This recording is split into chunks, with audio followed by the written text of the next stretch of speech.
All right, we are now live on YouTube. And we will call to order this regular meeting of the Reading Board of Education for January 4th, 2022 at 7 p.m. Present in attendance, Mike Huffman, Stephanie Olton, Chirag Sadana, and remotely Laura Gibbons. The first item of business on the agenda is the approval of minutes from December 7th and December 20th of 2021. In consultation with the board secretary, we're going to pass on December 7th, pending some technical corrections, and move on to the December 20th, 2021 minutes. Are there any questions or comments on these minutes from any members of the board? Hearing none, we will deem them approved by unanimous consent and move on to item 3 on the agenda, which is public comment. Does the member of the public wish to make a comment? That brings us on to board member comments. Any comment from board members? Yeah, I was trading emails with Jason earlier today, just hoping that we during administrative reports, you could give us not just a testing update, but maybe a full COVID update, how we're doing. You mentioned that we're doing better than other towns, and that was interesting. Just probably roll with the dice, but sure. As always, I'm concerned with. You hear so much talk about staffing for any type of organization, and I just wonder, what's happening maybe that you know about in other districts. Where is there a point where staffing gets low enough that you have to close the doors? Has anybody done that? Happy to provide an update about that. Great. The other board member comment, Laura? I guess one thing I'll mention is I did get some questions from folks in the town about being able to submit questions via Zoom.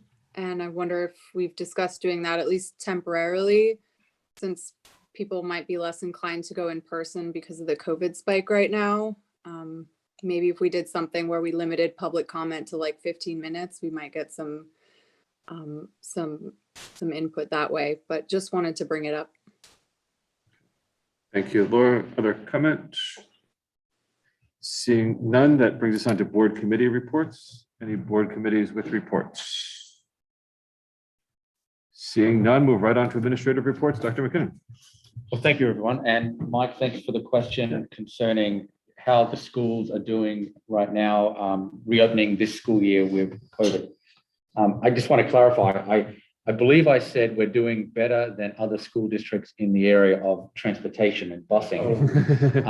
And that is the case, although we do have challenges each morning with transportation. And every morning I get an update from the transportation manager. And right now we do have several drivers who are at home for various reasons. And I think I've sent the board kind of a report on these are the buses that are affected, in the last couple of days. So when we receive that information, I get that from Elaine, who's the transportation manager. I send it on to the principals. Sometimes bus routes are doubled. So one particular bus route may combine with another particular bus route. That's become necessary just because of lack of drivers. But there are districts in Connecticut who have either moved to 2-hour delays or who have completely shut down bus routes. So I think we are doing reasonably well. We are careful that we can't combine every route and every bus, because obviously we also keeping a close eye on how many students are on the bus and related to COVID and distancing and so on. So transportation wise, it's day to day. And so far we seem to be doing reasonably well. And that probably hurts this building the hardest as the last bus run, as far as the trickle down effect of late buses. I think it does. I think that's true. Yeah. Do you have a sense of, on a daily basis, what percentage of buses are coming in late? You know what, Megan, do you have that information? I don't know. I know what buses. Right. So I don't know that it's gotten worse. I think that the routes may take a little bit longer because we had to double up some buses. Still recognizing there's the appropriate distance on those buses. So I think what parents might be seeing, and as our emails have indicated this week, that combining some lessons will just led to some longer routes. So that's the transportation update. In terms of staff, that is also day to day. And we did open well yesterday, Monday. We do face some challenges tomorrow, particularly actually at John Reed Middle School. We're hoping that we could utilize the building sub over from Reading Elementary School to bring over to John Reed if necessary. And so I know it's a juggling act every morning for school administrators to match staff and to move people around. And typically in the past, again, you would move groups of students into a library and you would try to continue a class, but we're really being careful with that kind of strategy. So I think again, it's day to day. So far, we're doing okay. Tomorrow looks on the edge for John Reed Middle School. Megan, and would you like to comment on that as well? Sorry to put you on the spot. This room is our cafeteria, our second cafeteria starting this week.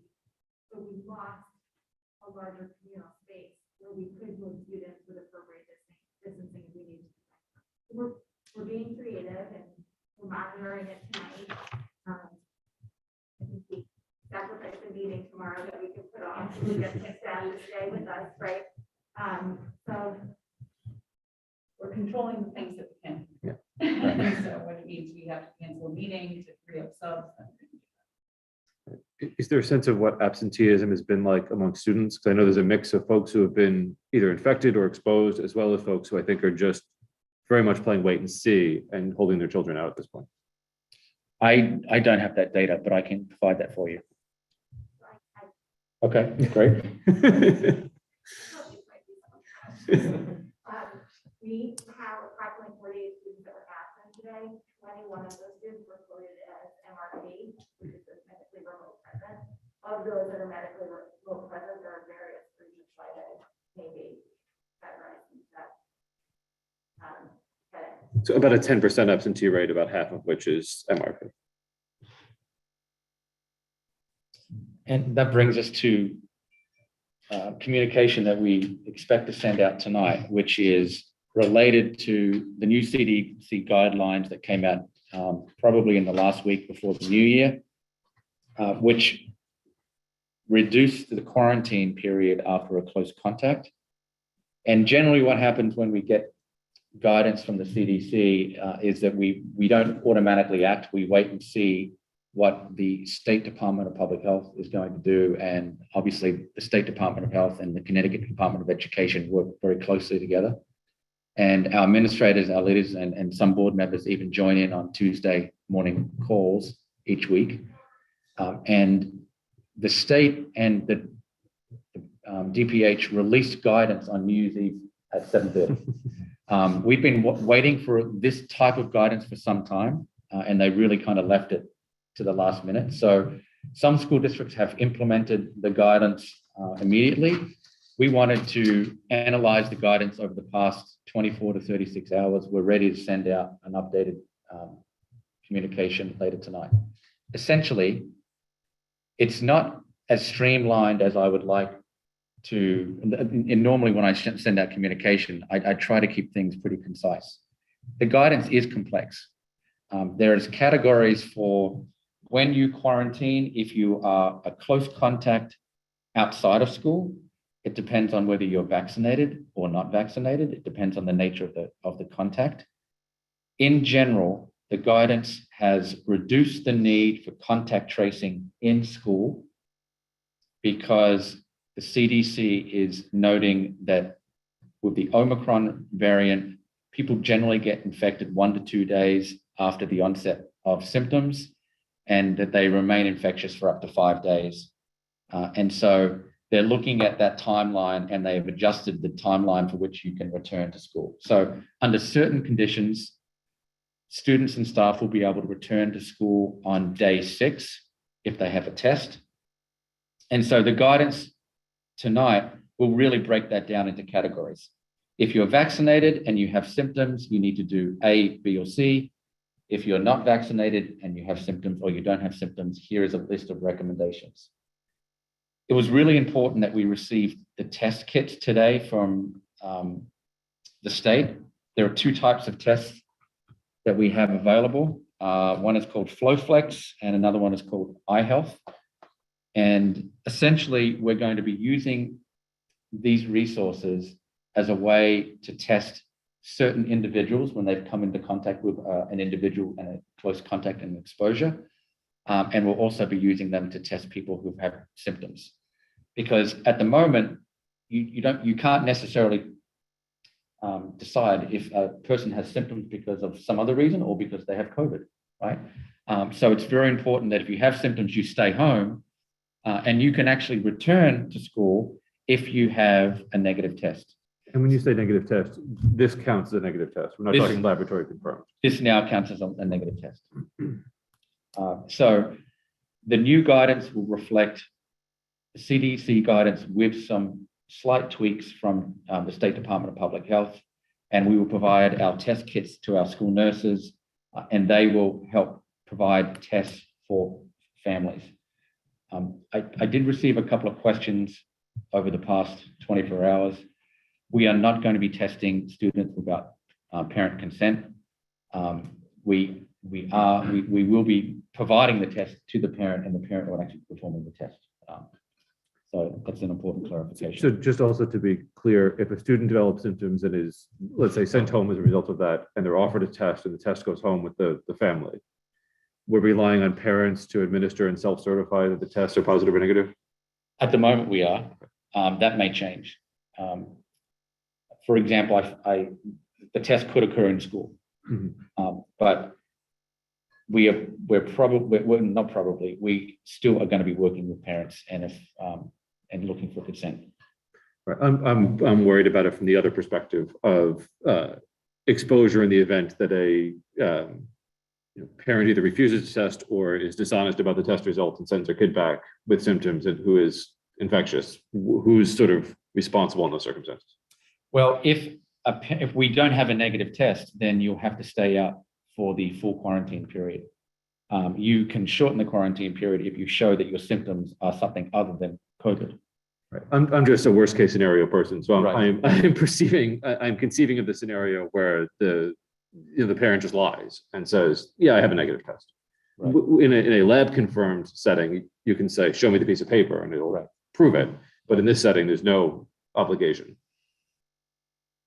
I think that's something we have to work on. At the moment, I think we're rolling these tests out, and we're relying on the public to do the right thing and to test.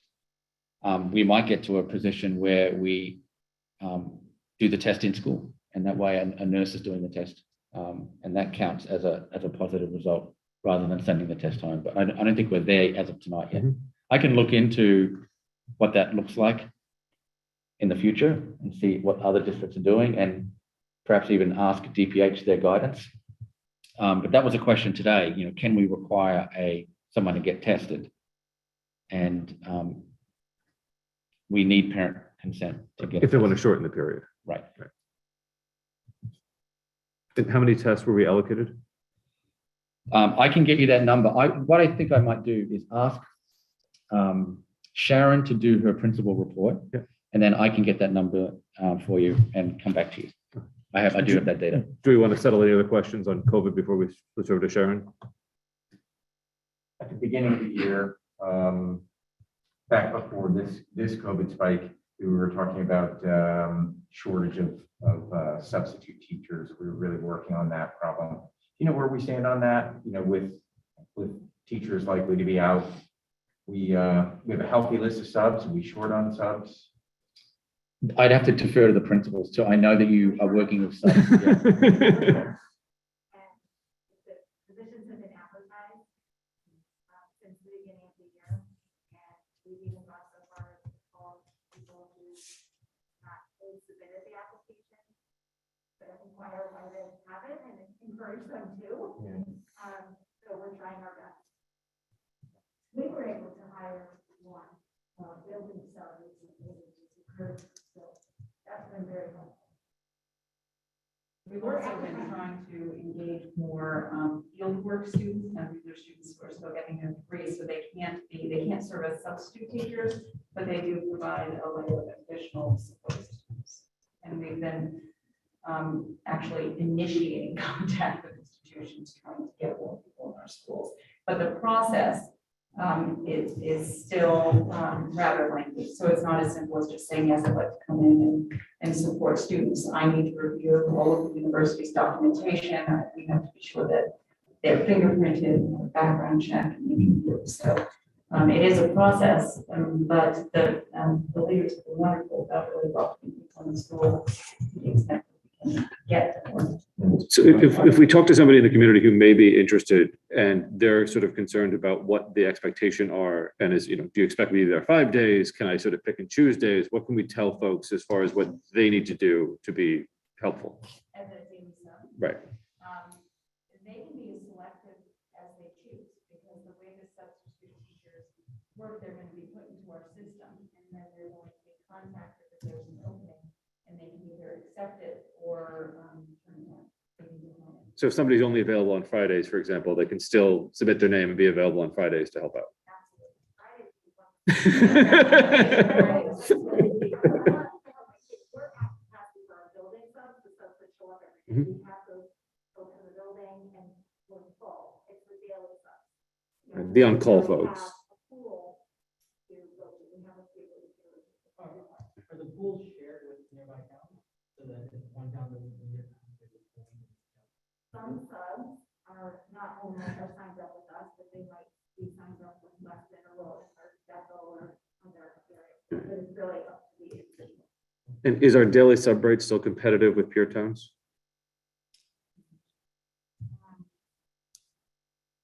I don't know It what the was daily the sub last rate is. one we had. I know we had a conversation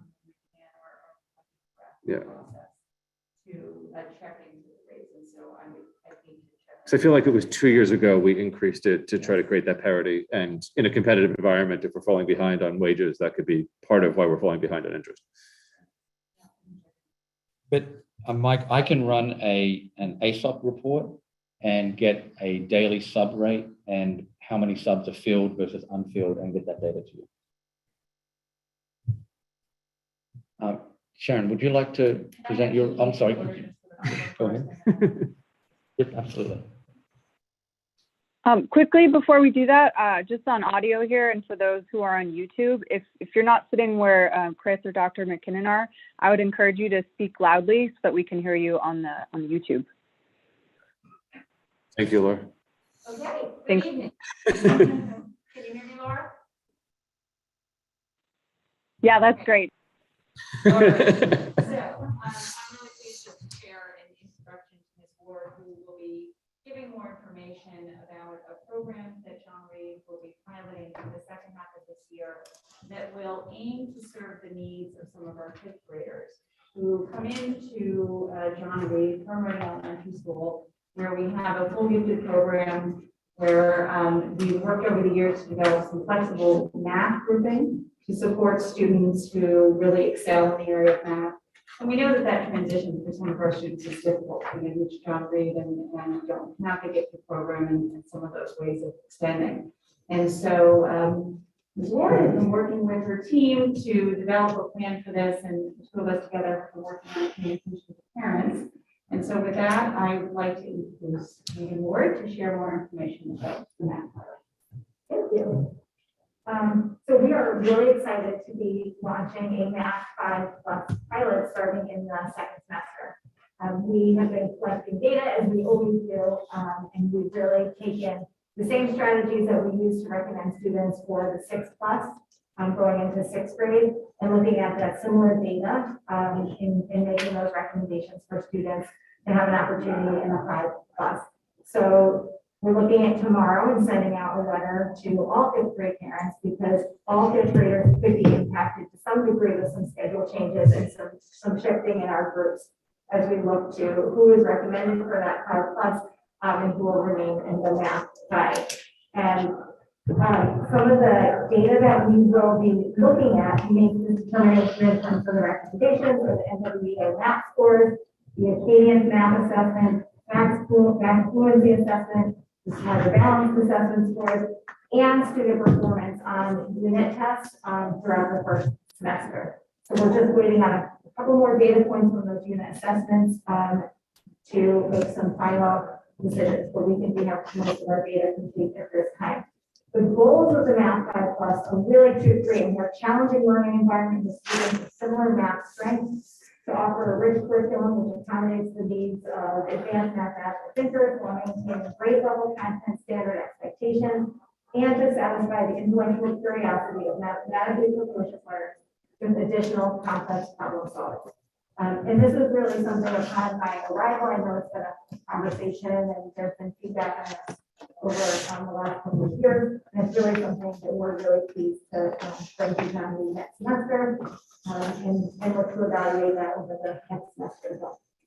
Would it be the expectation that will become a full year offering going forward, or would it continue to be a spring only sort of assessment basis?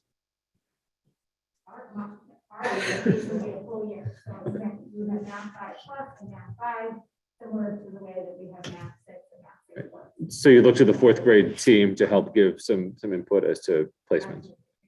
And because this is maintaining grade level expectations, we really still want to preserve the students' right to develop at their own pace as well, right? So some would say that fifth grade is an early age to be moving kids into track. This is not a traditional track. So they're still kept on the grade level, within the grade level standards, but they will move at a faster pace. They will probably engage in more problem solving. And then students are reassessed at the end of the year. So it might be that there's some students who are in the regular grade 5 math program that then move into 6+ the next year. And there might be students who are placed into 5+ who are in the regular 6th grade program, because they're not being accelerated. They're not jumping into the next grade level. I know when we talk about gifted and talented at the elementary school, we sort of set somewhat objective and high standards for sort of entry. And we say, if there's 8 kids, great. If there's 10 kids, great, but we're not going to just take 10 kids. Is that a similar approach here? Or is it saying we're going to fill a section and it's going to be 18 kids and it's going to be the sort of top 18 kids that slot in there?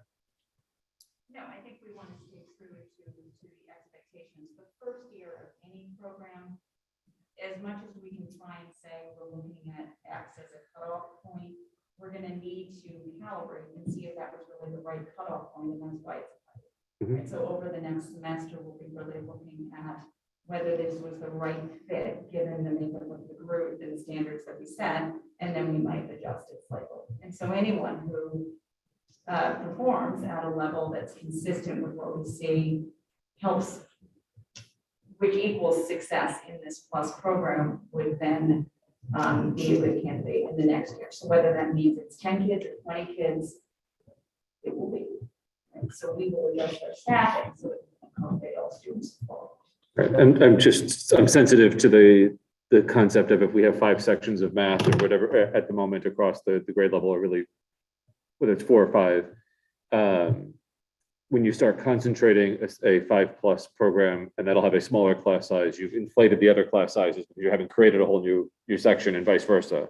And I just want to be sensitive to the equity side of that from a class size perspective.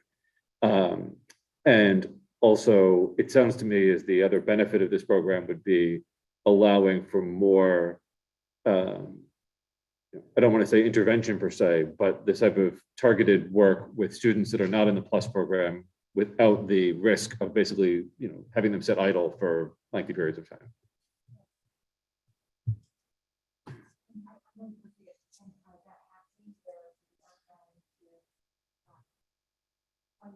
Mhm.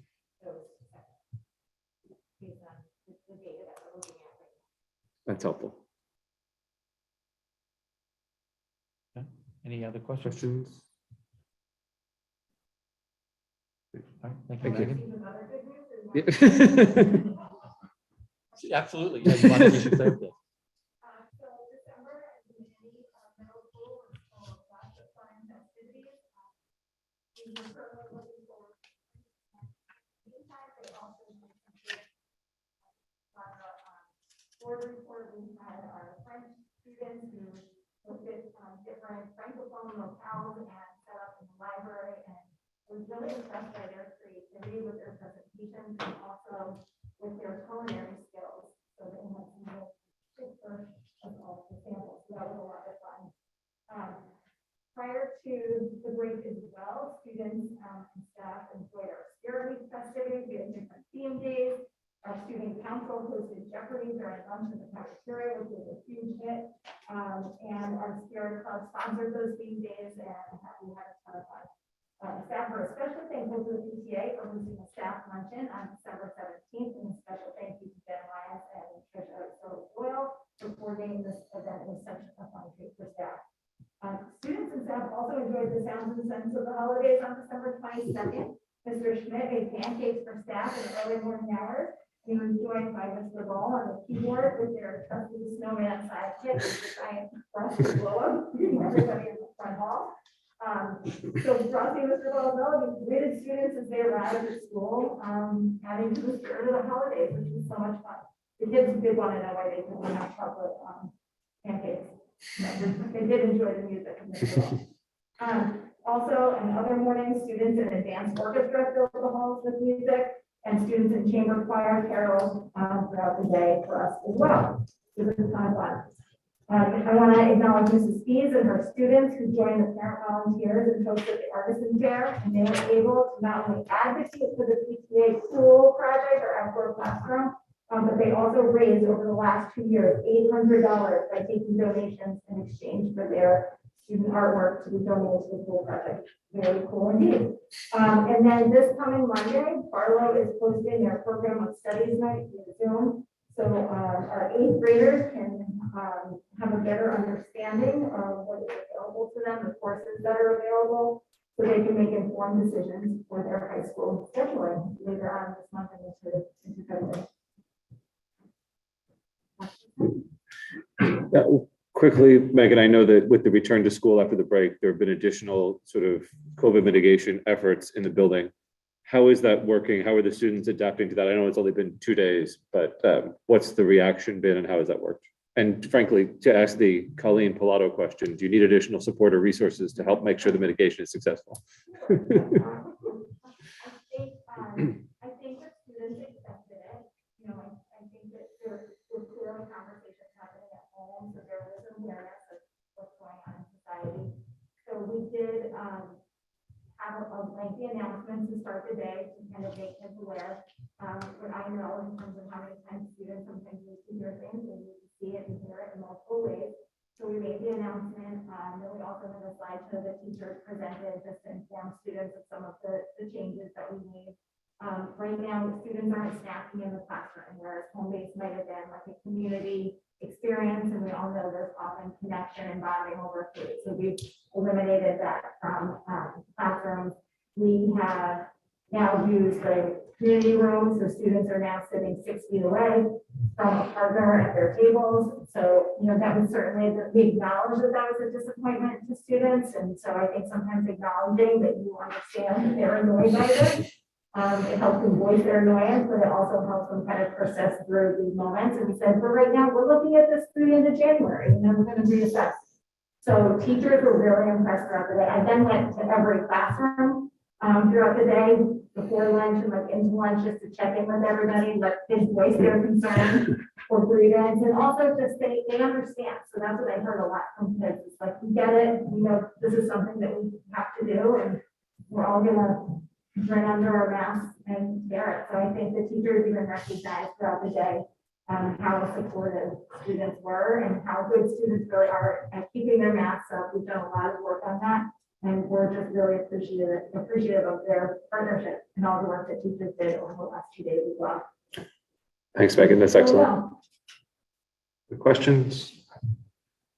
I'm good. Sharon? Happy New Year from my guest. Back to substitutes, I just want to mention how grateful we are for our two interns that we have from Sacred Heart University. And they have completed their student teaching at this point, so they are completely available to us for every day and phenomenal substitutes. Of course, at this point, they know everything about our policies, procedures, the students, and so on. So that is a great program. So I encourage that to continue with as many interns as we can get to them. It's really great. Listening to Megan's comment about yesterday and coming back to school. It was very, very similar at the elementary level. Students are just so resilient and lots of comments appreciative to the parents. Students were saying, you're telling them in line, 3 feet apart. At lunch, we've been 6 feet apart with 2 lunches up to now, so that's going very well. But I heard a lot of comments, yeah, my mom told me. My mom told me. So, thank you to the parents, because obviously they Great. are supporting us with our mitigating strategies. Lots of little 95 masks coming in too on the faces, so we appreciate that very much. We have a few really fun things going on as of this month, and 2 of them have to do with literacy. So I mentioned first, it's so hard to talk in this now. Our One Book, One School, school-wide initiative that will begin on January 19th. And that will offer all RES families, grades K-4, the opportunity to enjoy reading together at home. And the book we're featuring is entitled Apple Blossom Possum, which is a really delightful and humorous book that I think everyone will enjoy reading. And the students will have this book to bring home. They are able to go online and along with recorded segments recorded by the RES staff members, including myself and Mr. Modio and a few others who have joined in. They will be able to follow along with the book on a daily basis. So we'll watch for that information and for that book to come home again beginning on January 19th. The second literacy program is a book club offered for our staff. And we thank Tony D'Agostino and our grade 2 teacher. Tony, of course, is our literacy specialist, and our grade 2 teacher, Kelly Blessy, for putting this together. Teachers volunteer to attend this book club. It features a variety of picture books, different themes, particularly of kindness, passion, inclusivity. Teachers are able to discuss all possible corrections and extensions to curriculum units, and they get to build their classroom libraries at the same time. So in December, they had their first meeting and read the book, The Lost Package by Richard Poe. And this was a recommendation from the NEA Read Across America group for the month of December. So that's something kind of special to staff to engage in. We are planning something in that. We are trying to bring back some of our club activity. And an after-school opportunity is being led by 2 or 3 of our math para-educators, which is very good of them.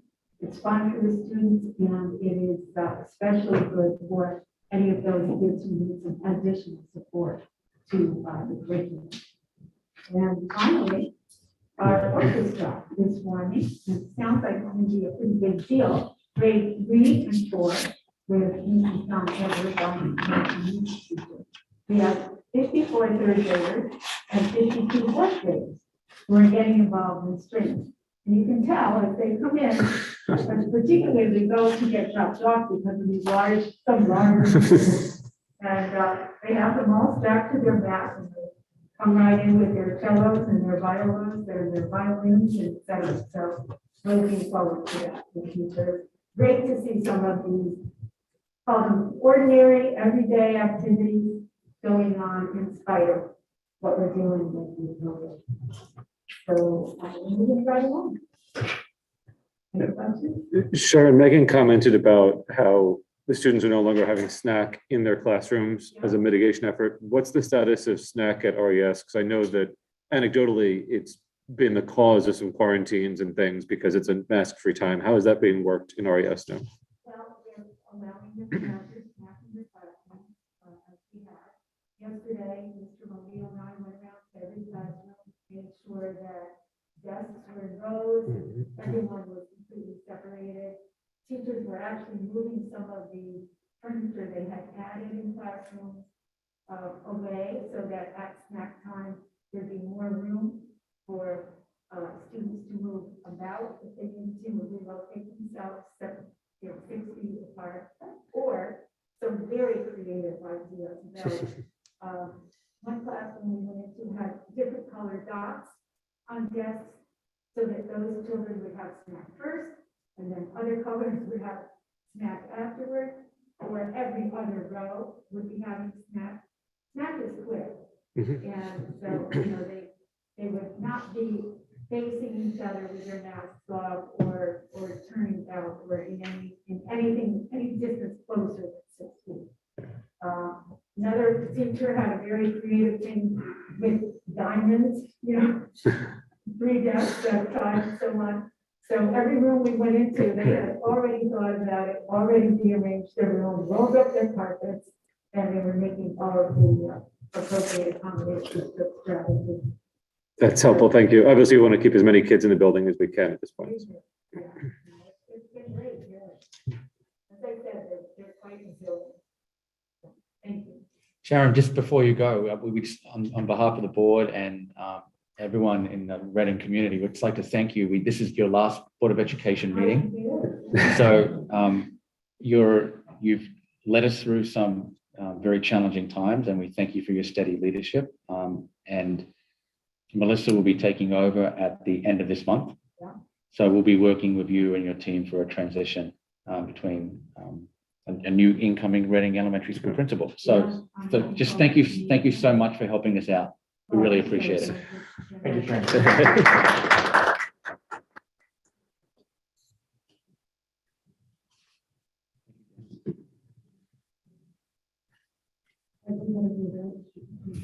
I apologize in advance for not putting this report back in. I know when to focus on special ed now. I really would like to focus more on the program. On how we're supporting, in time. So we have just 2 graphics put together. The first one is the little boxes on the front. So just really, when we talk about special ed, we talk about continuum. And I think you've heard me over the last couple of years speak about interchangeable, but we restricted to most restricted.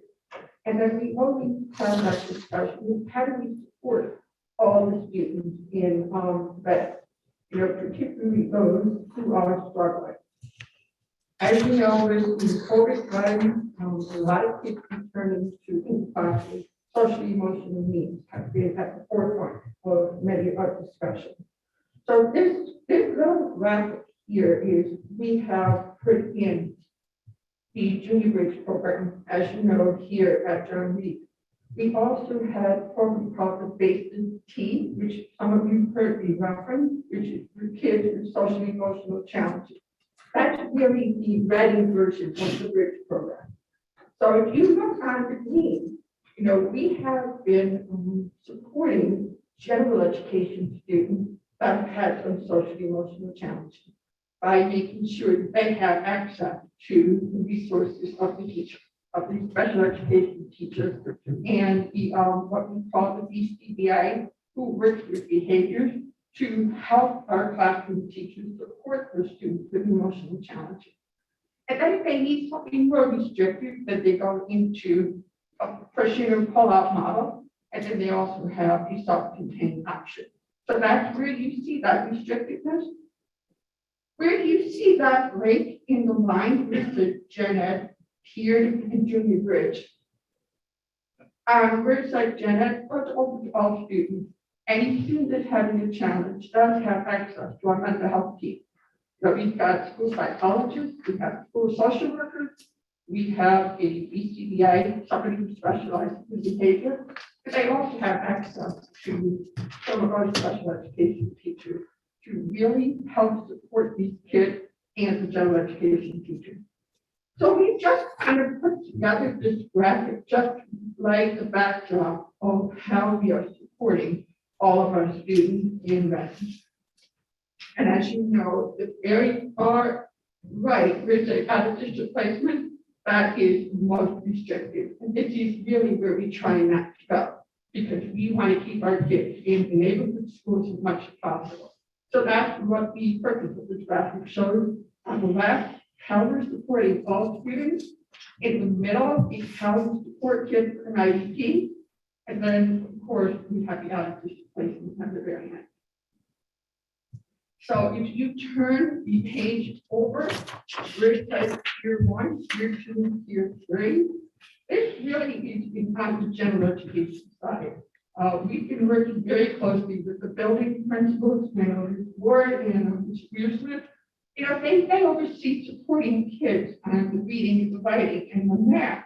But now what do we do to support the kids on the behavior side? So we've been really partnering with the building leadership to decide how do we support these kids to give them the behavior interventions that need to be successful. So they've been working very closely with their school-based team to see what the different interventions could look like at different levels.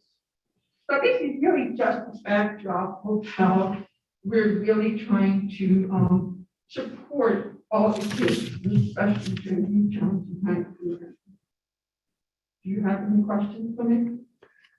I guess, Jen, a question about, yeah, sorry.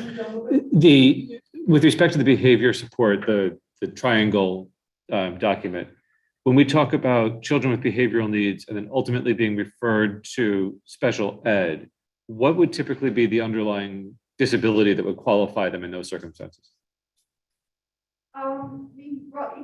First of all, as you know, when we talk about behavior and qualifying disability, you have to do two things. One, you have to show that they have a disability. Mm-hmm. It could be some kids have emotional disturbance.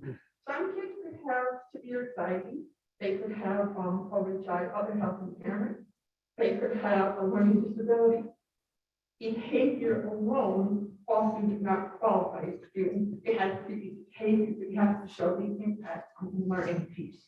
So that's where the second tiers come into play. You know, like for example, they do knowledge regulation. You know, we do restorative practice. We do second step curriculum. That is something that our mental health team works with. Yeah, I just don't want anybody to take away from this document that we're referring folks to special ed who have behavior difficulties alone, but it's clear that you need to have an additional underlying disability to qualify.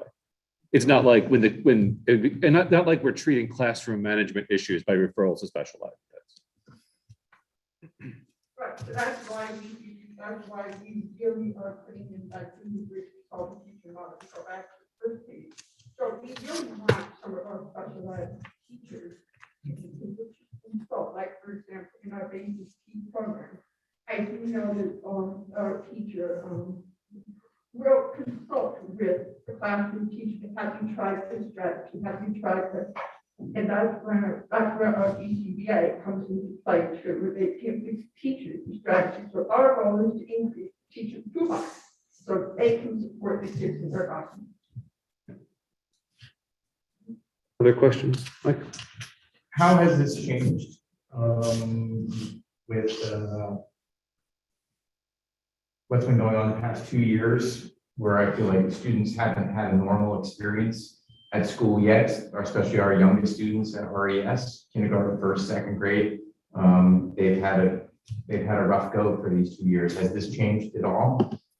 You know, I do hear stories coming out of the elementary school about challenges with that cohort of students that just hasn't had a normal experience yet. I agree with the second grade cohort, and I think Sharon can also speak to that second grade cohort and that third grade cohort, that second and third grade. If you think about it, they really haven't had a normal school experience, so they're learning how to be students again. You know, they're learning how to do that, and that's part of what we're teaching them as well. Not just how to be students, but just how to get along in the classroom environment, right? Sure. I'm sure that's all challenging. Has this changed, or is there anything that we need to do for that particular group? I definitely don't want to be, said this before, I don't want to be talking about that cohort of students 10 years from now saying, oh, well, they're part of that group that just is never going to do as well. You know what I mean? Well, that's why we're really trying to put the interventions. I've been very fortunate that I have a team of teachers that have been partnering with us on this, along with Sharon and Joe. And what we've said is that we don't want to put these kids out of their classrooms. So that's why we created that consultant model where the teacher goes into the classroom. And as you know, when they start going up to John Reed, is that we really try to keep the kids in the classroom as much as possible, making sure that we can put those supports in there, as opposed to pulling them out. For that cohort of students, have you seen an increase in need and you have all the support you need to handle it? I think implementing this program, which we've been working on for months now, which I think does involve hiring, which you go through, it's really going to make a big difference. And you might recall some of you who were here in the very beginning of the year, my mentioning a few times the difficulty that these kids, this particular cohort, as Jen referred to them as having extreme difficulty acclimating. I used that word. And that was sort of a nice way of saying that they really were learning how to do school, how to socialize with one another. Joe and I have gone out to the playground during recess to note that they really have difficulty knowing how to play together. So, you know, this has been the impact of COVID. And it is that particular group, you know, the fourth graders seem, they have those basic skills. So, and talking with the PTA, even right from the beginning of the year, one mom responded to, gee, it's like you're in my house. Yeah. So this program is wonderful. It's taken a long time, and Jen and Jen have worked tirelessly to form it with our staff, with us, and we really greatly appreciate it. I think you will see a good deal of positive outcome from implementing this. And our goal is by the time we reach John Reed, you know, they will have the appropriate skills. Maybe that's something that Megan and I talked about, is making sure that that we support these kids early, so that when they do reach, you know, the John Reed level, they have those skills that they need, and hopefully they could exit the program. You know, we're very conscious that we want this to be a program where we give the students what they need. They're empowered by, you know, the skills that they have, that they can exit the program and participate fully in Gen Ed. That's our goal. Just want to confirm, this is all in place right now. You've been working on getting it going this year and it's in place now. It's just getting going now. Okay. Yeah, what you see on this paper represents a greater delineation between the sort of the levels of support within each program. So the leadership team has worked to create the stages of the bridge program, as well as breaking out the basis program further, so that it begins more, so that it's better aligned with the SRBI model. So that the push and support begins in the classroom, and then depending on how the students respond to that support in the classroom, additional support might be provided in more of a pull-out basis, and then, you know, and so on, as it becomes more restricted. But this represents a change to what we have in place last year. Right. So there is some additional staffing that goes along with this, and you'll hear more. That will be reflected in the staff. That's what I was asking. You'll see. Now, is it Yes. coming? So that you're covering it now, but there's going to require additional staffing. Some of the changes have already been put in place, and then you will hear more in the budget. Okay. How are you measuring success? So, you know, 2 years from now, 4 years from now, you look at the stats relative to before to this group. I just don't know, how do you measure what good looks like? Well, so ultimately, we want students to be successful in the general education program fully, right? So if more students are in general education, 4 years from now, we know that this program is working well. It depends on the profile of the student, and I'll let Jen speak to this one thing. It depends on the profile of the student in terms of how we measure success. So for some of the students in the bridge program in particular, they might require some additional support and then be able to be fully included again in the classroom. The profile of the student in the basis program is probably less likely to be 100% fully included in the general education program, but we would certainly measure their progress accordingly. Well, I mean, they have an IP and have goals and objectives, so we measure them based on success, they're both rejected. An IEP strictly formula would be used. But one of the discussions that we've been having is, especially for gen ed students, the SRBI or the SIT process, they do have goals that they're working on to say, this is where we expect their reading levels to be. So we will be working closely with the SIT team to say how are we going to measure their behavioral success. How do we? So we do want this to be data driven, but I also want to caution that prior to COVID, we started to see a slow increase of students with anxiety. That was just a general trend. So that was the reason why we initially said, how can we prevent sending students out with anxiety? And I think what's happening with the COVID time, that created even greater uptick. But we started to see that increase, more and more programs, more and more school districts were putting programs like this in place for that. So COVID just accelerated that process a little bit. But then we said, how do we support all the students in ready? Because we're seeing gen ed students, but their anxiety is increasing. So how do we support those kids too? Yeah, 2 years ago, we sat here and we talked about this as a way to mitigate outplacements. And basically the program pays for itself because we're not outplacing as many students. And I think that's its own laudable goal to keep kids in district, not even from an expense basis. And so I think when we talk about measuring success, some of that is mitigating those outplacements and keeping kids in town. I would agree, Shirag, and I think there are individual student success. So you can measure the students' success based on student accessing the classroom. You can measure success on the number of students in a program that are doing well according to their own criteria. And then there are also economic metrics that you could look at in terms of keeping students in district, as well as obviously close to their families and in their community. But when we talk about the budget in the coming weeks, we will talk a little bit about how much an outplaced student may cost in terms of tuition and transportation, and what the cost saving is by keeping that student in district, as well as looking at noting what the history has been. How many students have we outplaced in the past? How many students are we outplacing now? And do we know of students that are in the pipeline, and how do we meet those students' needs? That's good for them, but also good economically as well. So I think there's a whole range of metrics. So, no, that makes sense.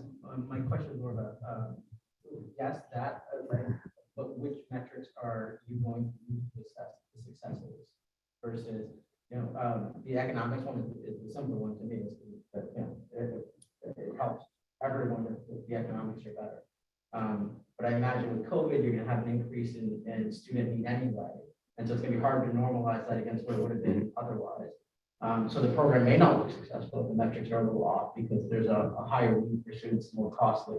So it's just more of how you can tweak it or how you can assess it. But maybe it is as you go. I think it's a constellation of statistics and metrics that help define the success of this program. Unfortunately, it's not like we look at grade 3 test scores going up or down pre and post following a new program, because we may be talking about just 1 or 2 students. And those students, their success may be measured by their own individual goals, which is what you were talking about in terms of the IEP. But I think you raised really good questions, and we can think about ways in which we can demonstrate success in the future. Hey, Shirag, I had a student that was in special ed for 7 years. And that IEP process and the IEP itself is pretty amazing as far as goal setting and then tracking towards goals. So that's, boiling down to just the individual students themselves. They've got a number of goals in those IEPs that they're looking at, beginning of the year, middle of the year, end of the year, what's going to be for next year. There's no lack of goal tracking, right, in the IEP process, but that's, on a student by student basis. Right. harder to put it all together with, you know, the 130 that we have in the program in total, I guess. Yeah. I guess you could look at the percentage of students that are in, you know, in the program.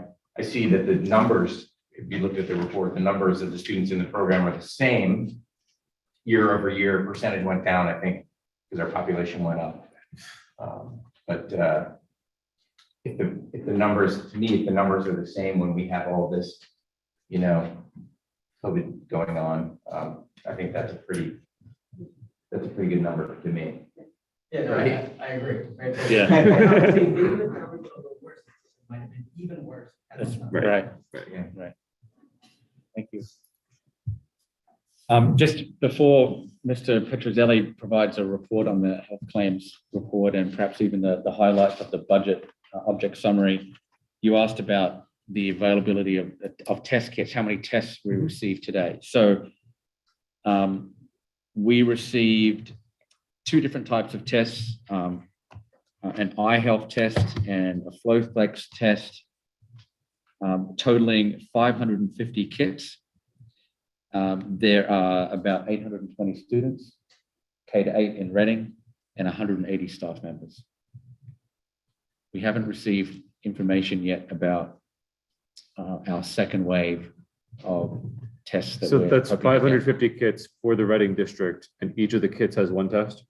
The FlowFlex has 1 test, and the iHealth has 2 tests. So when you said kits, that's the total number of boxes, but the number of tests is greater. Correct, but I don't think you can break apart. Right, I think that's probably going to, yeah. Well, if you have sibling, who knows? That's Perhaps, right. Meaning when you hand it out, you're handing out. right. You have 550 to hand out. And, you know, we received these this morning. The letter about the new guidelines goes out tonight. We still need to sit down and really work with our nursing staff about, you know, exactly how are we using this test?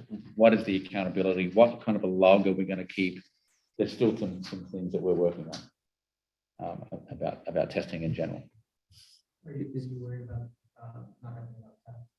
Because you don't know what the second set is. Well, I think we don't have enough tests to do general pool sampling and widespread testing. It's not, you know, we're not going to organize a program where staff members or students or families pull up in cars and we hand out tests. We're really going to use them for certain conditions. So if a student has a potential exposure, if someone has a symptom, and so on. So that's the way we're going to start. If we know what the next round is and when it's coming and what the subsequent distribution might look like, we could probably start using tests more readily. I know over the summer, there was a potential to have a surveillance testing program through the state vans, and interest was sufficiently low that it wasn't pursued, is my recollection. Right. Is the program still available? My expectation is if you offered that now, you'd have a much higher uptake. I think so too, and we can definitely explore that now that the relationship between testing, positivity, quarantine length, and so on has all changed. Right. That could be something that it's a different world than September. It is, right. Where you could before, if you were positive or you had an exposure, you were automatically quarantined for 10 days. Now we have the ability to say, depending on the circumstances, on day 1, you can test and come back to school. And before, or on day 5, you can come back on day 6. You could probably walk into a test site in September and not have to wait. Now people are queuing up at 5:30 in the morning trying to get a test at 2 o'clock that afternoon. That's right. Right. So I think the calculus has changed. Yeah. We're talking about that today. I'm also interested to know, I mean, this is the first time that, you know, the state has handed something down like this to us, I think. It's interesting to me that they're like handing it to the school districts and saying, here, you know, almost like we're now an outpatient medical clinic as well as a, you know, institution of education. So we also serve good meals. So. Yeah, but I know it's not uncommon. Even how appropriate it is. I think it's nice that if you're sending a student home, you know, like, oh, there was an exposure, your child was close by, on your way out the door, here's a box. That makes sense, but if we're doing the testing in-house, that's interesting. Are nurses ready for that, trained for that? They're trained for it. They're Yeah. certified to be able to do that. Okay. That process last year. Yeah, and right now, can be difficult to obtain a test, so I think the hope is that if someone is symptomatic or really has a need, then we would be supporting the families. Yeah, allowing them to stay in school. And that Right. was just a nurse that did the testimony. I'm reading a, piece of paper. Right. Sometimes little ones are actually more compliant with someone who seems to be a healthcare provider, such as a nurse, than it might be with their own parent. It's true. But that's generally how we feel about receiving these tests today in a parking lot. Here's your test, about a lot of information that we get from our partners. So a lot of times schools are figuring it out. It's been 2 years of drinking from a fire hose. So. That's right. Right. And then you're so grateful for the leadership, in particular of our nursing coordinator, who supports all 3 districts, but she has worked just tirelessly, 7 days a week at all hours, because she is our first stop go-to in terms of healthcare information. And then, of course, we also have a collaboration with our local department of health. But Corey Disler has really provided tremendous service to the district and has been a great support to the 2 of us, because we're not that kind of So we're not. So we really we need that guidance, because certainly we want to do the right thing, but we also recognize that we're educators. Right. So thanks, Mike, for pointing that out. Yeah. Now back to Scott. Now back to. So do you have any questions about the reports in general? I guess sort of a general health of the finances, any material changes or headwinds with respect to the object summary going towards the end of the fiscal year, as we're about the halfway point. No, I don't have any point. I mean, I think going through the budgeting process now, so we have to deep dive our discretionary spending and see kind of where we're landing. And so that's the plan for the discretionary spending part of our budget dollars. Can we anticipate any sort of credit back on transportation in light of the many bus runs that aren't running now because of staff shortages at First Student? That's a great question, and something that our business manager is looking into now. We are contractually obligated, so. Well, they're contractually obligated to give us bus runs on a per bus per day basis, and if they don't, we should not pay for it. Exactly, and that's what we're looking into.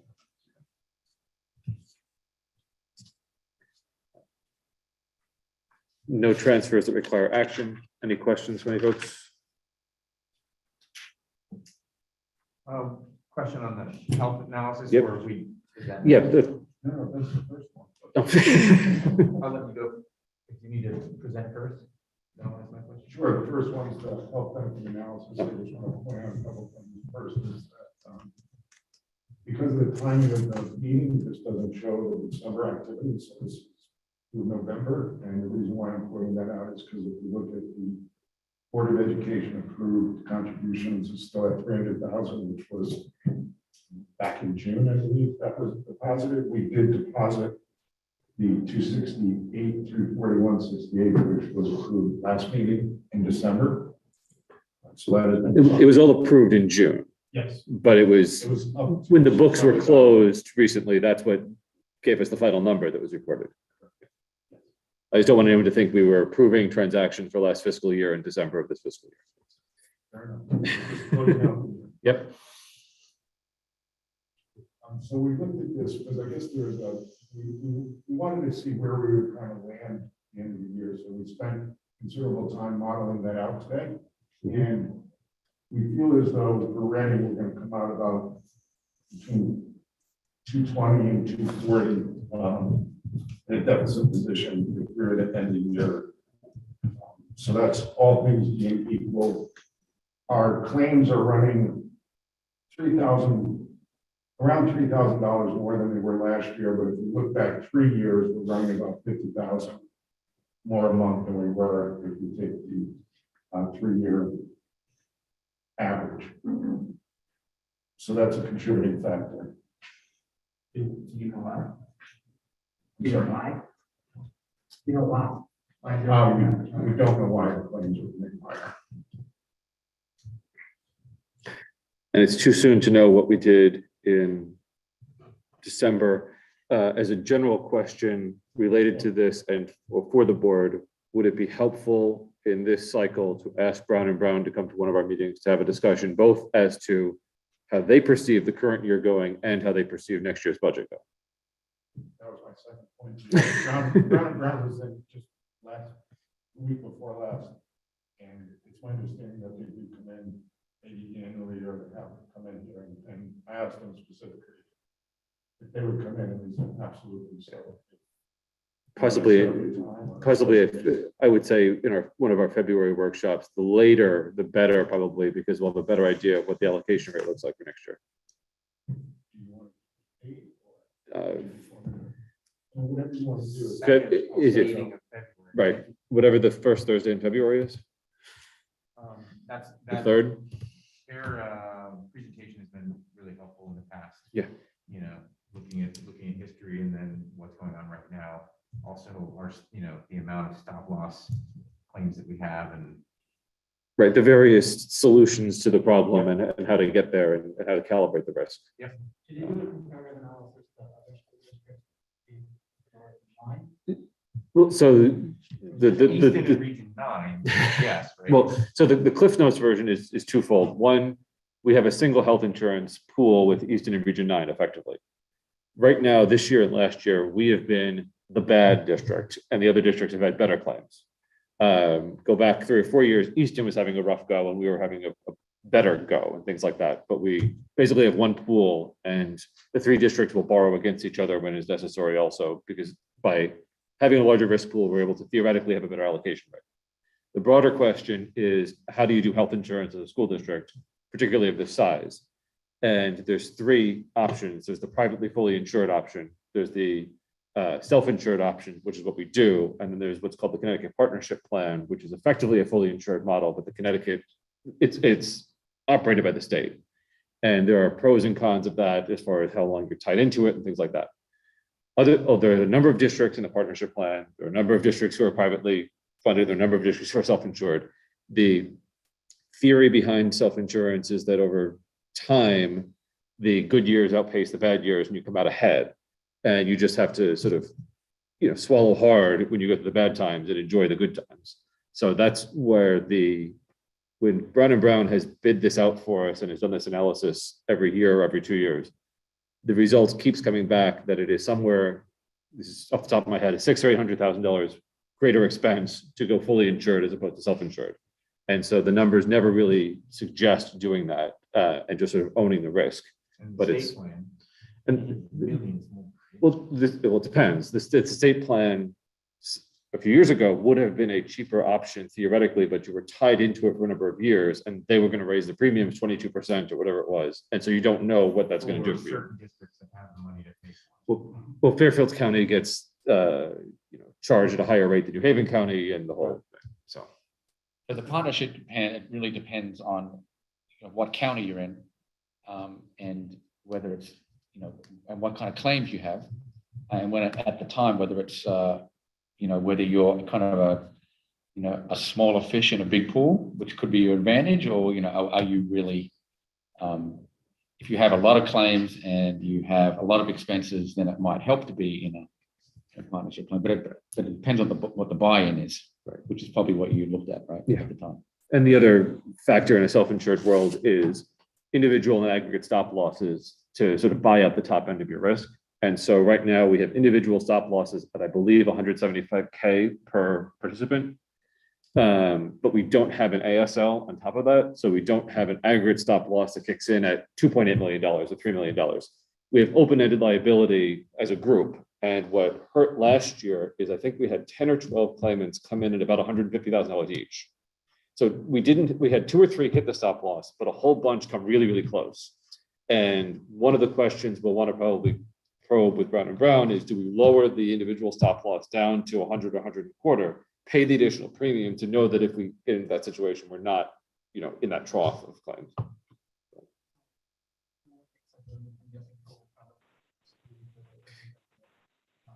wondering about the 50K extra expense. That's maybe something that's not been across the board for self-insured groups. Anyway, it's not. Yeah, well, I will ask Brown and Brown. And I think the board and everybody will benefit from Brown and Brown explanation. They did a really good job in my office, bringing me up, so I almost understand it all now. So would that be this regular board meeting you want to set up? We have a budget workshop on the 3rd of February, and I know Jay has come to this room before and had this conversation.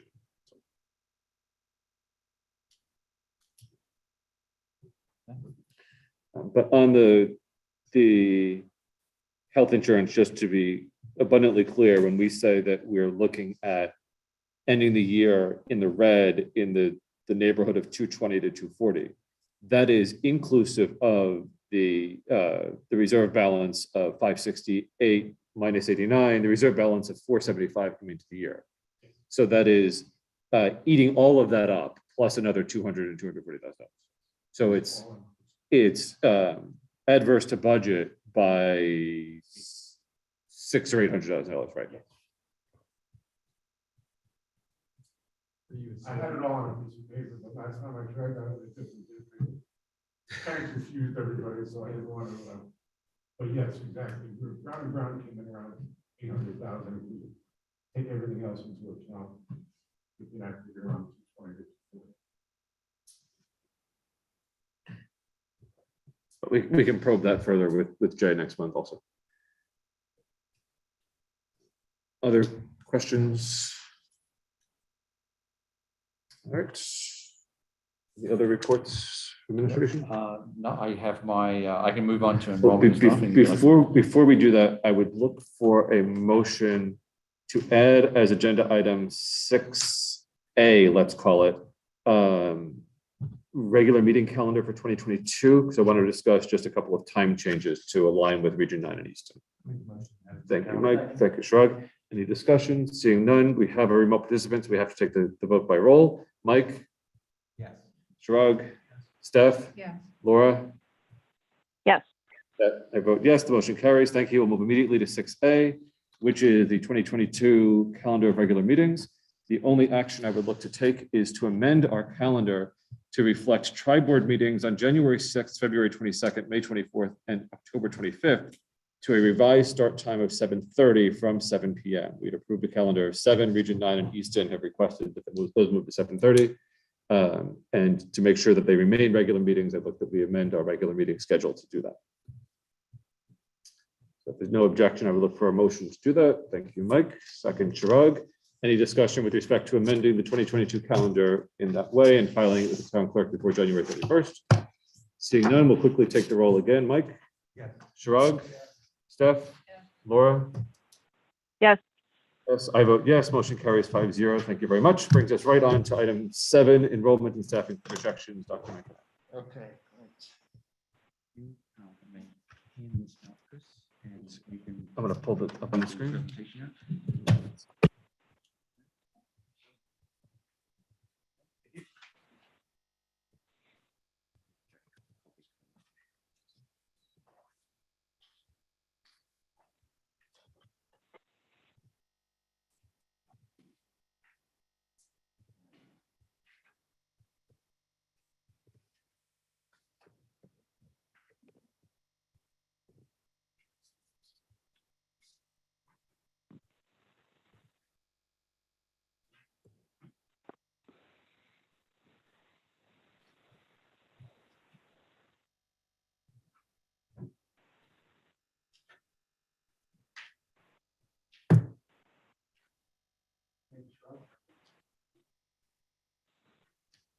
Okay, this is, the handout that we just provided to you is not the superintendent's proposed budget.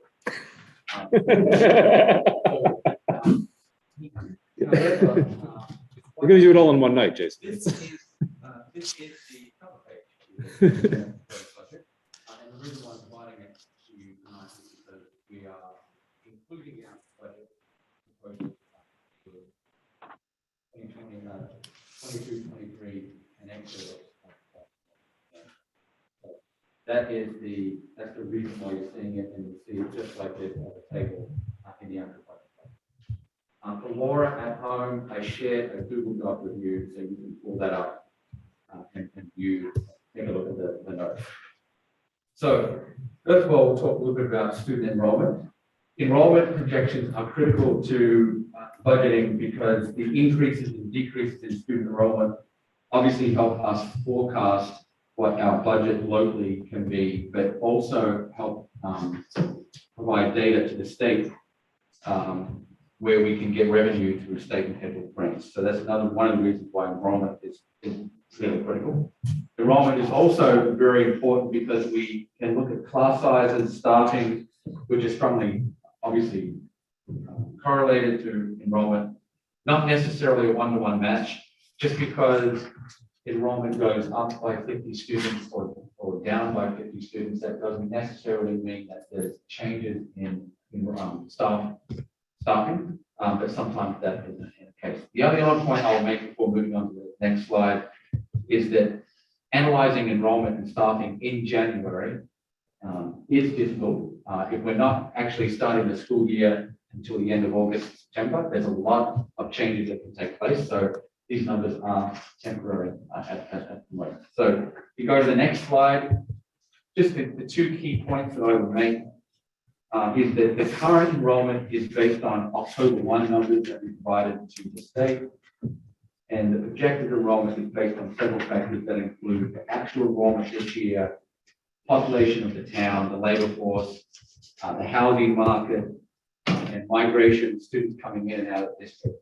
And for that, we have used Dr. Peter Crowder, I believe the district has used Dr. Crowder many times in the past. If you go to the next slide, Chris, if you hit the back arrow, there we go. So Reading's enrollment has really tracked similar to the state's enrollment. Reading has declined more, according to the state, 31% versus 10%. The low point was in 2020, where the district had 804 students. We rebounded in 2021 up to about 827 students. The high level point is that the decline in enrollment that occurred since 2008 appears to be over. And next year enrollment projections is an increase of 40 students. And if you hit the button one more time, you can just see there that the state enrollment really follows that black line, and the enrollment in Reading, even though there's a similarity in terms of the ups and downs, the trough in the middle, Reading's enrollment was less than 30%, as opposed to about 10%. So you can see that that's the enrollment since the 1970s. Okay. So go to the next slide, Chris. In general, enrollment is going to increase over the next 10 years. Crowder predicts that the 10-year projected growth will be about 240 students more than we have today. So 2021, we're projected at 800, we have 827 students. In 2031, we're projected to have 1,064 students, which is an increase of about 39%. And it's based on, again, migration, growth trends, town population, incoming UK students, and so on. During the same period where we are increasing enrollment over the next 10 years in Reading, it is projected that the statewide enrollment is actually going to decline by 7%. So we are going in the opposite direction in a good way. Next slide. So this just shows that the total number of students we had as of October 1 is 820 students, 827. Next year, we're projected 866 students, which is an increase of 39 students. At Reading Elementary School, currently we have 492 students. We're projected to have 513 students, which is an increase of 21. At John Reed Middle School, currently there are 335 students as of October 1. That's going to be projected to increase by 18 students Or it's 353 students in total. If you go to the next slide, this just shows the same information graphically. Shows the kind of a trend moving upwards. And the next slide. Included in those numbers, just for point of reference, there are currently 17 homeschool students in the district, 2 students attending main schools. We currently have 5 students who are outplaced at John Reed Middle School, 2 students who are outplaced at Reading Elementary School. These data do not reflect settlements that we have with outside families. So there are a few more students who are outplaced. And it doesn't include private school enrollments either, because we don't have that data specifically. We do not have that data. The magnet school is the Western Connecticut Academy of International Studies in Danbury. I believe in the budget, each year you budget for a certain number of slots. Yeah. And this is a note to take away to bring back at budget season. We should note what we are obligated to pay for in seats there and make sure that we're not overpaying for it, because I believe that was an issue at some point in the past as far as being invoiced for seats that we're not using. Meaning the number of slots we're paying for and the number of students actually going to the program. Correct, right. We are looking at that data now, and we are looking at current history. Dr. Peterson, you guys actually looking at that. Yeah, reducing the number of slots based on the number of students that fill the slots, because we are all in the slots that we commit to. The last couple of years have been a difficult gauge because the participation has been much lower. And Danbury would be happy to have as many seats anywhere as possible at this point. And then finally, we have 2 students, 2 staff members who are attending. Some students are grandfathered in, where they pay 0 tuition, and after 2018, they pay 20% of our per-pupil expenditure to attend that school. So the 2 non-resident students that you have here are tuition paying students? Let me see here. That's just a total non-resident student count. Yeah, Yes, and they're grandfathered. Okay. Yeah. right. So we have no tuition paying staff students at this point. And before we leave this slide, I think you said that those numbers there are included in like your October 1st counts? Those Say it's the 17 homeschool, that's not in your, are actually a good point. It depends on when they withdrew. There were a couple of students that withdrew this week. okay. So that's homeschool as of today, or is that homeschool as of October 1? 17 students have a homeschool today. Okay. I will have to look to see how many students were homeschooled as of October 1. I can go back and check. And COVID is going to be wonky with that too, because if the pandemic subsides, we might see some of those homeschools return next year. That's exactly the point that we're making in subsequent slides. So, you know, if things are going in the right direction, those students could come back. We just have to analyze at what point will they come back to that grade section, and are they going to make a significant impact in a particular grade level? Because knowing where those 17 students are by age will also be helpful in those projections. So again, clarifying, take RES, October 1st count, 492, right? The 17 students, the 17 homeschoolers would not be in that 492, or they would be. I think a portion of them would be in there. I'll have to check. Just the ones that were in school then, but are out now? Right. The October 1st count doesn't include homeschool kids. It includes kids in building. I think the point is that since then, if there are withdrawals, we might not have 492 anymore. Yeah, I'm not looking to split that hair. Right. I just want to know if, you know, we should kind of keep the 17, let's say pandemic ends over the summer, so you could have an additional 21 at RES and. Right. There are potential reentrants that would drive the number up. Right.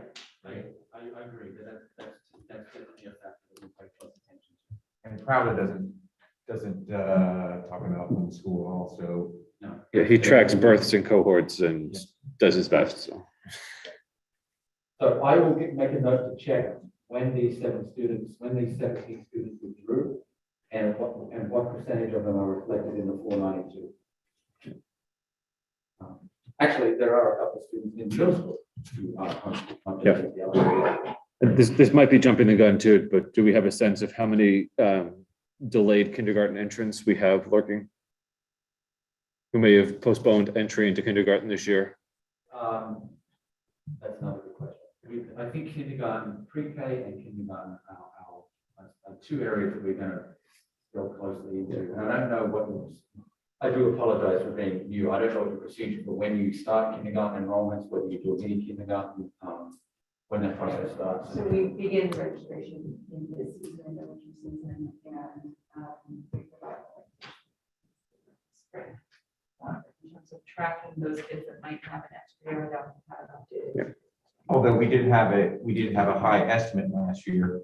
We were anticipating in the upper 90s and ended Right. up with a lot less, right? Right, and we don't know 87. we don't know how much of that was projections missing the mark entirely Or a delay. or some delay, but we sort of thought there might be some delays coming into this year.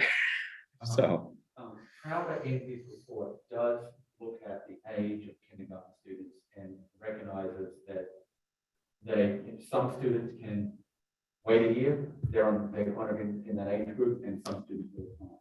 So he did talk about in his report factoring that into his decision in terms of next year's kindergarten. Yeah.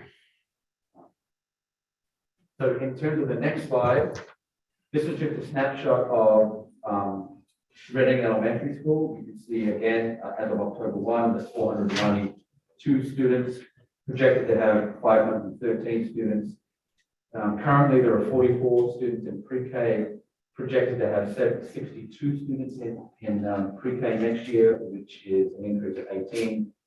Currently, we have 76 kindergarten students, projected to have 87, which is an increase of 11. First grade currently have 98, projected to have 78. I think that number is a little soft. right, So- that's assuming we have 2 additional students move into that cohort. Correct. So that's a number that I think that we need to take a close look at. I don't have a high degree of confidence in that particular number. Even if you look back at first grade over past years, you can see that 78 is an outlier. Well, I'm looking at tracking cohorts. It's We see 76 between K and 1, we pick up 4, we drop 3, we pick up 7. Right. So a single digit move is pretty common in that. Yes, I do agree that you look at cohorts and you can look at 98 students in first grade and then looking forward to the projected second grade of 98 to 106, for example, and you can see that's an increase of 8 students. It's always more difficult to project kindergarten first. And that's a number I question. And I guess the other question about COVID lurking is some folks who might have kept their children in private kindergarten in sort of daycare facilities that offer all the way through K, we might see them, instead of delays to kindergarten, delayed enrollment as first graders showing up. Absolutely. And so, we'll talk a little bit about these numbers when we get to the starting report, but in general, we have 4 pre-K teachers and we have 5 sections of each grade level. So that's the enrollment for RES. If you go to the next slide, you can see the enrollment for John Reed Middle School, and you can look at the cohort model. So you can look at it one way. In 5th grade, we currently have 97 students, projected to have 93 next year. In 4th grade, we currently have 94 at RES. So that number seems to match a variance of -4. 6th grade, we have 77 students, projected to have 100 students, increase of 23. 7th grade, 79 students, projected to have 77. 8th grade, 82 students, projected to have 1 more, which is 83 students. Overall, an increase of 18 for John Reed. So the next slide, and one more again, thank you. So just in terms of kindergarten enrollment ranged from 35 to 71 students in the last 10 years. In 2021, there were 44 students based on births 3 to 4 years earlier. Crowder projects 62 students in 2022, and an average number of 69 students for the next year. So he has looked back at birth rates 3 to 4 years ago to make a projection for So is he projecting the number of students at pre-K age? Because I know we sort of control the population in our preschool because it's not a required offering to everybody. That's something that I actually like to talk to our administrator about. Exactly. I'd like to know more myself about not so much the class size, but what our policies on typical and non-typical students are and what our enrollment and tuition is. So, But yes, I think that's projecting those students that will be of that age. Okay. Not necessarily in our program. Right, he's projecting 62 students who are 4 years old next year. 3 and 4. And we have So he's only projecting 31 kids that were born in each of those 2 years. That seems dramatically low. So if you're talking about 2 birth years and 61 students, that's 31 kids per year. I don't know how those blossom into 100 kids in a cohort 2 years later.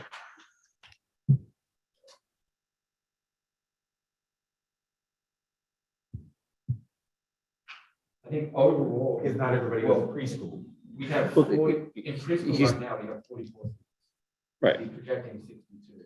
Well, that's why I'm asking whether he's projecting the number of students that are going to enroll in our preschool or the number of students who exist and are that age. He's projecting the number of students that are enrolled in our preschool based on births 3 to 4 years. Right. And so then my follow-on question is, if we control enrollment in our preschool, how is he deciding how many slots we're going to have in our preschool? Oh, right. That's why I don't find the Prouder preschool number particularly useful because of the way that we sort of control the levers. So maybe he's saying that there are 62 potential of age pre-K students.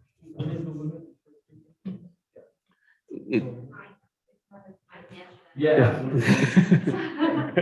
So for this year, when we made the classes for the 2021-2022 school year, we put it at 12 students in our fourth classes and 10 students in our grade classes, with the understanding that there could be additional students, because any student who, for example, is turning 3 during the school year who needs to receive special education services would enter a 3s class, which is why the 3s classes start out a little lower, with the understanding that we may increase the enrollment.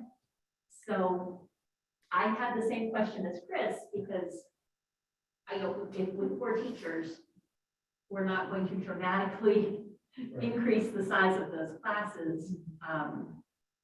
You know, again, like Jason said, that's a conversation that we want to have with us, but I can tell you for this year at least, we have to at 12 to start the year in the force program and 10 to start the year in the increase program. So the expectation is the same next year, and that's why even a 50% increase in students doesn't make more teachers.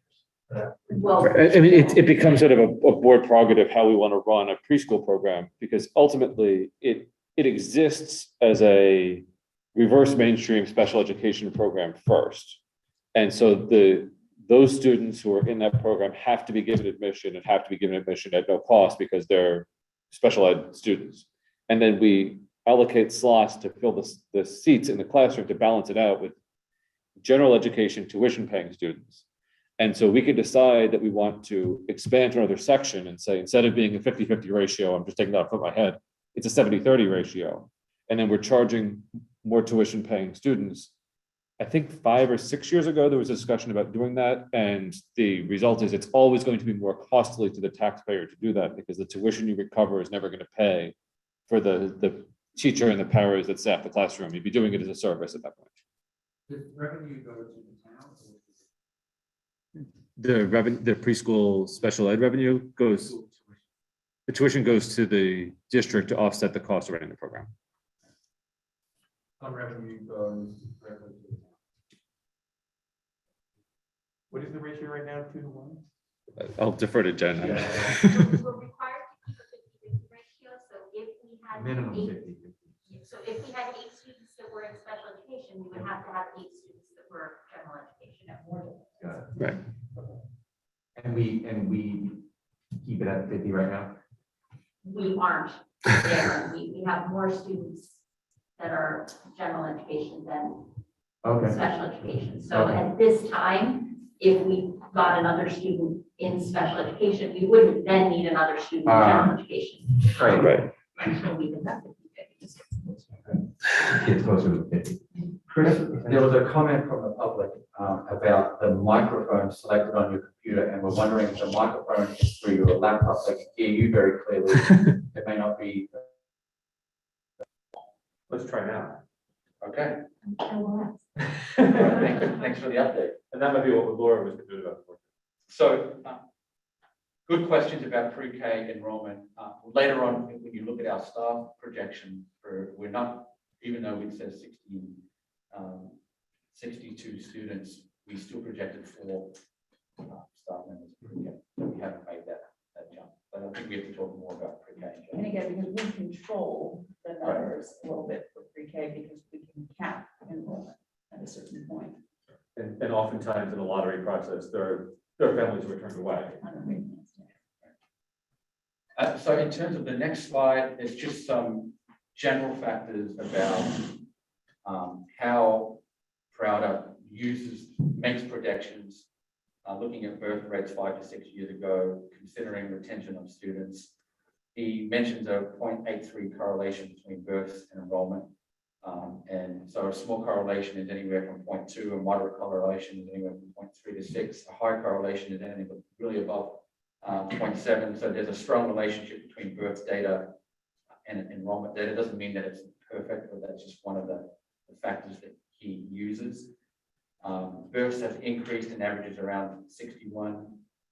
Home sales, 2019, there were 109 home sales in Reading, 2020, 188.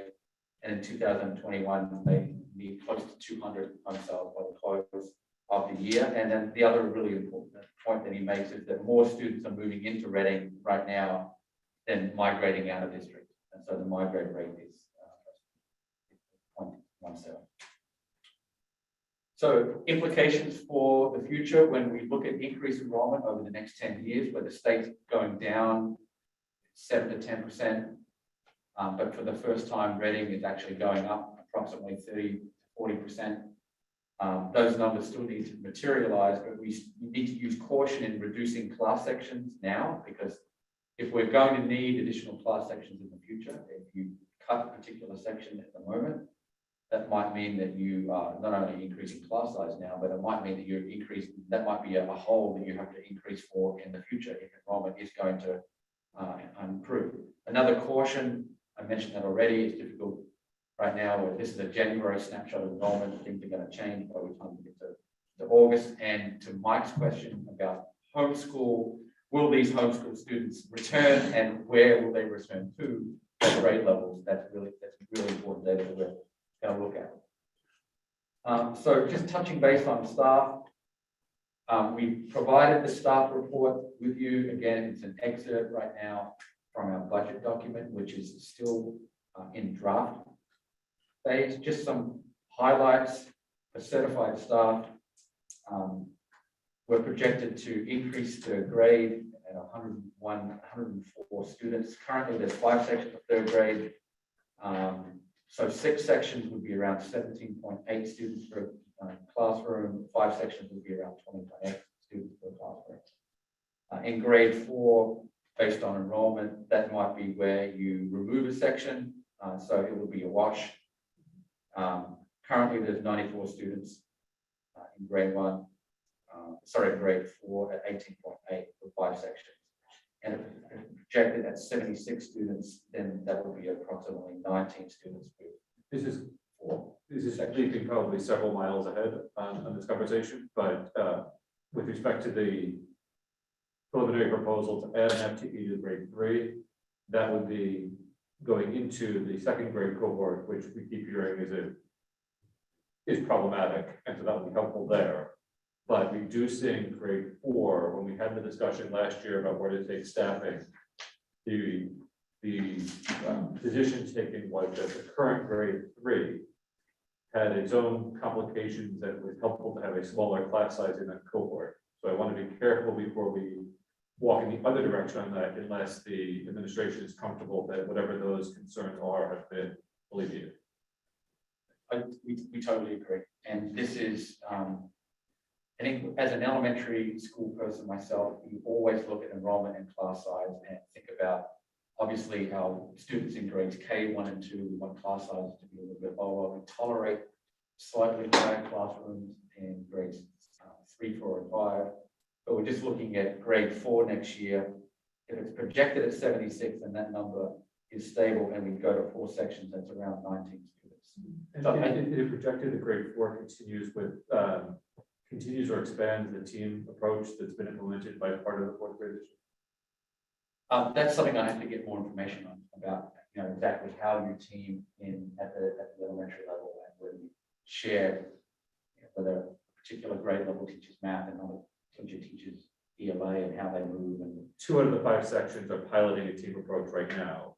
And so I guess the question is, when you go to 4, if you were to drop to 4 sections, whether you would team both of them next year. Yeah, I see. So if you go from an odd number like 5 sections where you've got 3 and 2 teaming versus 2 and 2, you have to look at that. All of this is very preliminary. So I just want to caution that. I'm not looking for firm answers. I'm just sort of planting seeds and spotting issues. Yeah. So yes, even the idea of changing the number of sections in grade 3 and 4 is very tricky at this point. Okay, so the next slide. These are just some non-certified instructional paraprofessional highlights. An instructional paraprofessional in the budget refers to a kindergarten para, a math para, a literacy para, and a library media para. You can see that at RES, there's going to be, you'll see an increase in the staff report from 9.8 to 13.0 FTE. That doesn't mean that this is going to hold throughout the budget process, but currently at RES, there's a library media, 1 library media para, 2 math paras, 4 reading paras, and there are 5 kindergarten paras that are approximately 0.58 FTE, so they work about 28, 29 hours per week. A request from the administration is to increase 4 reading paras to 5 reading paras, which is a +1. And another request is to look at our kindergarten paraprofessionals and make them full-time. So that would mean they would go, it would be 5 full-time FTE players. That would account for the difference at RES from 9.8 up to about 13. This does not mean this is where we're going to settle. I just wanted to provide you kind of an example of what we're thinking about. It may not survive the budget process. We still have to work with the administration, see where our number is at the moment. But that is something that they've talked about. And the kindergarten para issue sparks a collective bargaining issue also, because the way it's contracted for. Yes. Yep. So it's something that we're going to explore.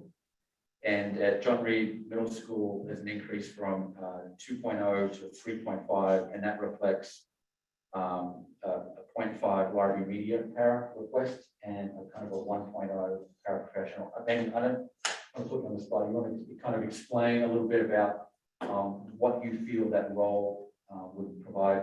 For the student support para. Yes. So what we're envisioning is someone, an adult person who can support students in multiple ways throughout the day, and who will be supporting also multiple students. So could take on various roles throughout the day.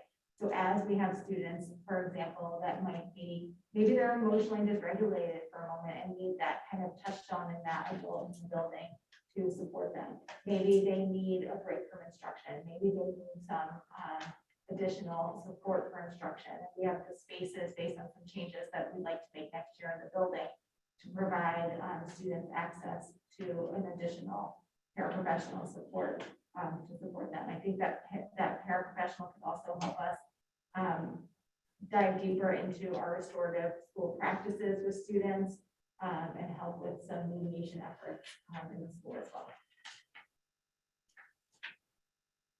So if you go to the next slide, this is non-certified special education paraprofessionals. You see an increase of 23 FTE overall to 25 FTE, which is not an increase at RES, but +2 at John Reed Middle School.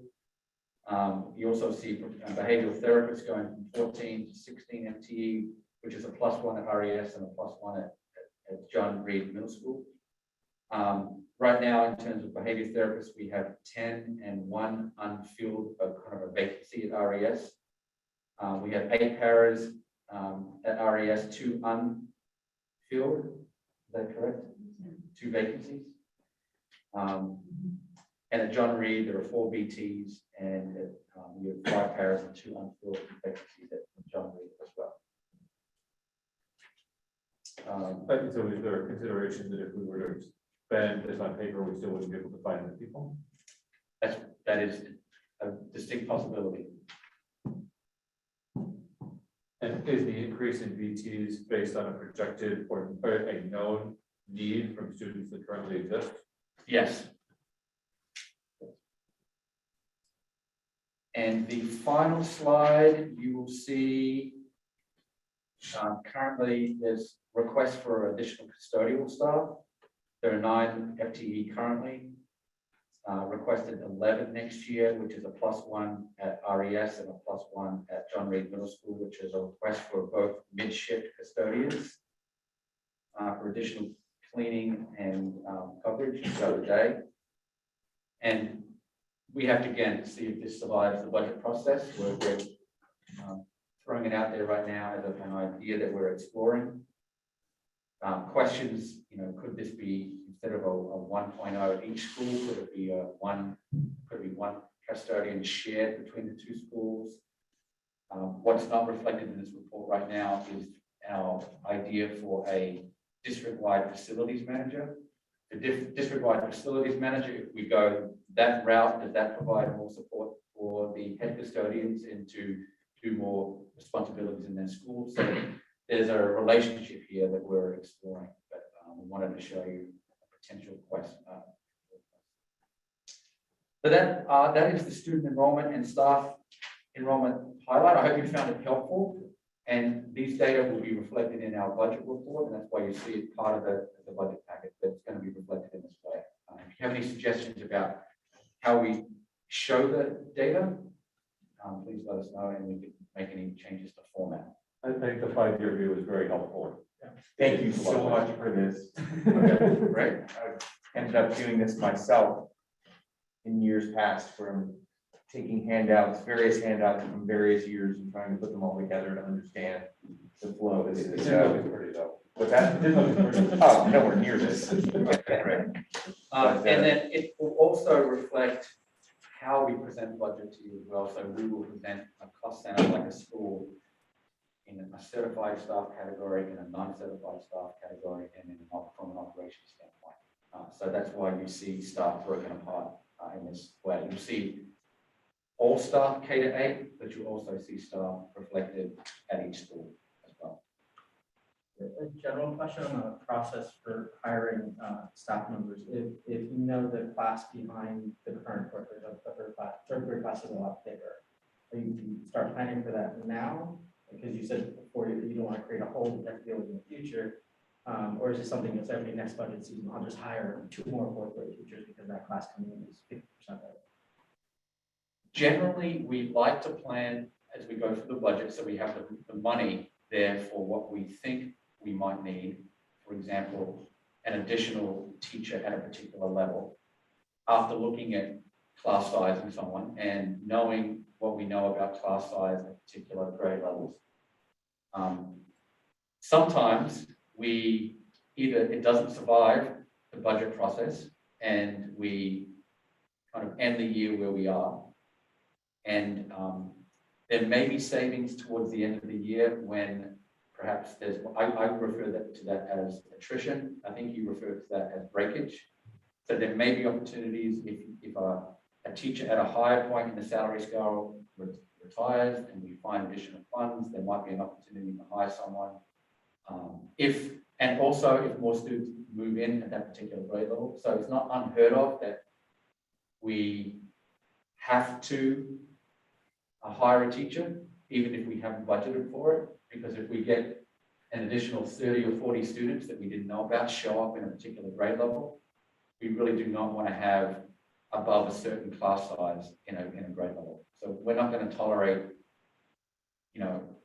24, 25 kids in grade 1, particularly right now. And so if we need to break, we'll break, and we'll have to hire that teacher if it's evident that we need that teacher. And at that point, we'll post, go through the process, find applications and hire. Last year, when we looked at the budget process, we looked at the incoming projections from Crowder, and at the elementary level, came to the conclusion that we ought to be able to be steady at 25 sections for a number of years. On the expectation that we 5 across the board for a while. It looks like the 3rd and 4th grade are sufficiently distant that it might make sense to swap and go 6 and 4, but it maintains that 25 number probably for a while. That could be true.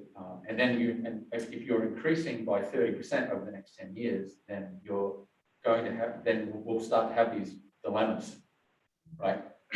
About additional class sizes. And also there's a relationship too between the amount of support staff you have. So if you have adequate support paraprofessionals and certified reading and math coaches and interventionists, then perhaps you could go 1 or 2 greater in a particular class size. If you don't have that good support, then maybe you want to keep your class size a little bit lower. So it depends. Good question, Laura.